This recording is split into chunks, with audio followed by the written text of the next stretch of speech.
রব্বুল আলামিনের কুদরতিভাবে আল্লাহ রব্বুল আলামিন কলিজার নিচে নিয়ে সেট করে দেয়। কয় মাস হলে? 7 মাস 1 দিন হলে। কয়দিন? সন্তানটা যখন আস্তে আস্তে বড় হতে থাকে, ওই সন্তানটা 15 ইঞ্চি পর্যন্ত লম্বা হয়। 15 ইঞ্চি পর্যন্ত যখন সন্তানটা লম্বা হয়ে যায়, সন্তানের পায়ের বৃদ্ধির কারণে মায়ের কলিজাটা পর্যন্ত 5 ইঞ্চি উপরের দিকে উঠে যায়। জোরে বলেন আল্লাহু আকবার। এতে খেলা কার? আল্লাহ রাব্বুল আলামিন সন্তানের পা গুলোকে মায়ের কলিজার নিচে সেট করে দিয়েছেন। 7 মাস 1 দিন থেকে বৃদ্ধি হতে হতে সন্তানের যখন 10 মাসের কাছাকাছি বয়স হয়ে যায়, ওই সন্তানের পায়ের কোচায় কোচায় মায়ের কলিজাটা 5 ইঞ্চি পর্যন্ত বৃদ্ধি হয়। আর ওই সময় সবচাইতে কম যে সন্তান মায়ের কলিজার মধ্যে পা দিয়ে আঘাত করেছে মিনিমাম 4,500 বার। আল্লাহু আকবার। 4,500 বার আপনি আমি মায়ের কলিজার মধ্যে আঘাত করেছি পা দিয়া। আপনার আমার মা কত কষ্ট আপনার জন্য করেছে। এক একটা আঘাতে মা শীতের রজনী, কনকনে শীতের রাত্র তখন 2:30 থেকে 3টা, একটা লাথি যখন আপনি মায়ের কলিজায় মেরেছেন, মা হঠাৎ করে ঘুম ভেঙে যায়, চিৎকার মেরে উঠে যায়। বাবাকে পর্যন্ত সেটা কখনো বুঝতে দেয় নাই। আল্লাহু আকবার। ইংল্যান্ডের বিজ্ঞানীরা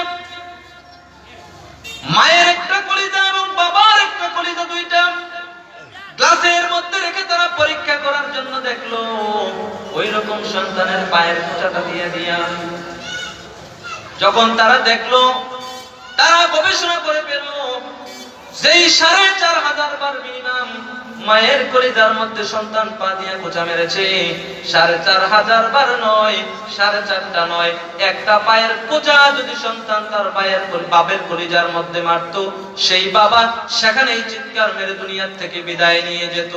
আল্লাহু আকবার।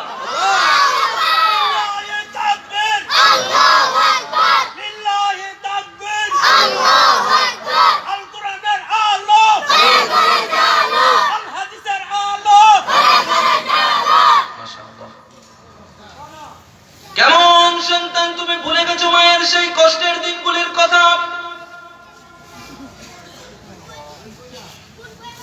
তোমার মা কত কষ্ট তোমার জন্য করেছে।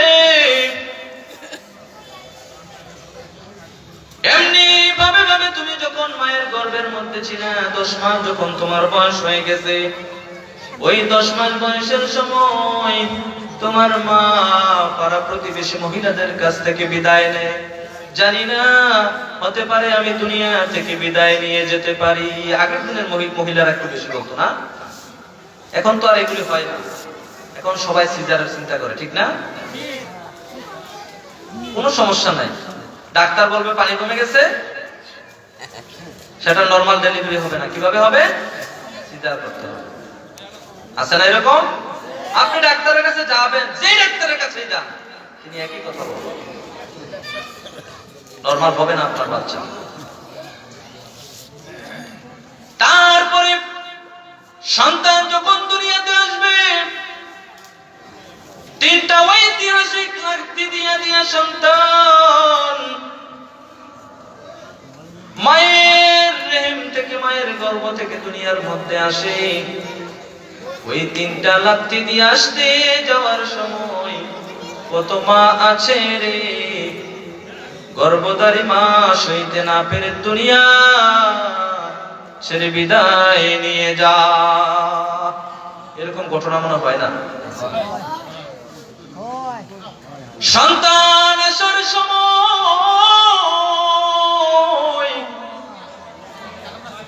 এমন একটা অবস্থা মায়ের হয়ে যায়, মনে হয় যেন মা দুনিয়া ছেড়ে চলে যাবে, এত কষ্ট মায়ের হয়। কিন্তু যখন তোমার চিল্লান যখন মায়ের কানে চলে যায়, মা তখন 10 মাস 10 দিনের সমস্ত বেদনা বলে গিয়া তোমাকে আপনাকে আমাকে চুমা দিয়া মা নিজের কলিজা ঠান্ডা করে নেয়, ঠিক কিনা বলে? এমন কষ্ট মা তোমার জন্য আমার জন্য করেছে। আবার যখন ছোট্ট ছিলাম, অতি ছোট্ট যখন আমরা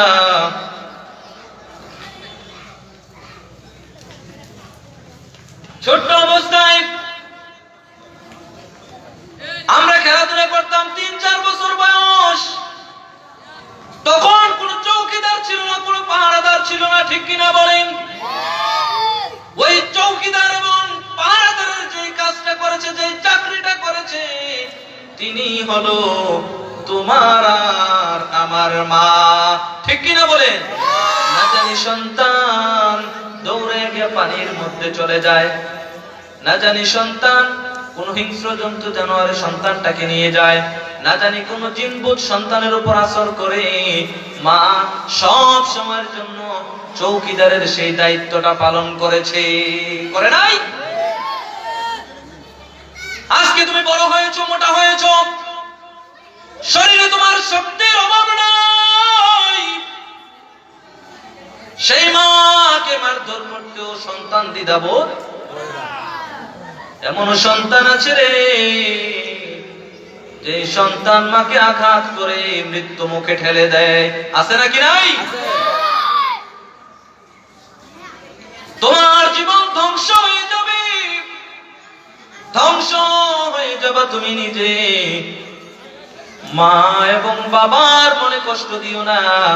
মা বাবার মনের মধ্যে যদি কষ্ট দাও, আল্লাহর জান্নাত তোমার জন্য হারাম হয়ে যাবে, ঠিক কিনা বলে? আল্লাহর হাবিব বিশ্বনবী মুহাম্মদুর রাসূলুল্লাহ সাল্লাল্লাহু আলাইহি ওয়াসাল্লাম বলেন, হুমা নারুকা ওয়া হুমা জান্নাতুক, তোমার মা বাবা তোমার জন্য জান্নাত, আবার তোমার মা বাবা তোমার জন্য জাহান্নাম।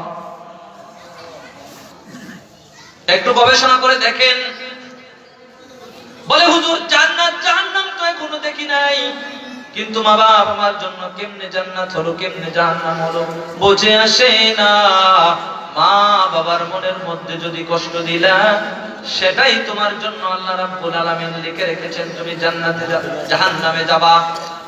কিরামান কাতিবিন সব সময়ের জন্য লিখতেছেন, ভালো করলে ভালোটাও লিখতেছেন, খারাপ করলে পরে খারাপটাও লিখতেছেন। আল্লাহ রাব্বুল আলামিন দুইজন ফেরেশতা সব সময়ের জন্য তোমার আমার জন্য নিযুক্ত করে রেখেছেন, ঠিক কিনা বলে? তাহলে মায়ের কষ্ট, মায়ের মনে কষ্ট দিলে, বাবার মনে যদি কষ্ট দাও, আল্লাহর জাহান্নাম তোমার জন্য ওয়াজিব হয়ে যাবে। আবার মা বাবাকে যদি তুমি পৃথিবীতে যদি তুমি মা বাবার মন যদি খুশি করতে পারো, আল্লাহর জান্নাত তোমার জন্য নসিব হয়ে যাবে। সুবহানাল্লাহ। মায়েরি পদ তলে, মায়েরি পদ তলে সন্তানের জান্নাত মিলে, সে কথা মোদের রাসূল বলে। কে বলে?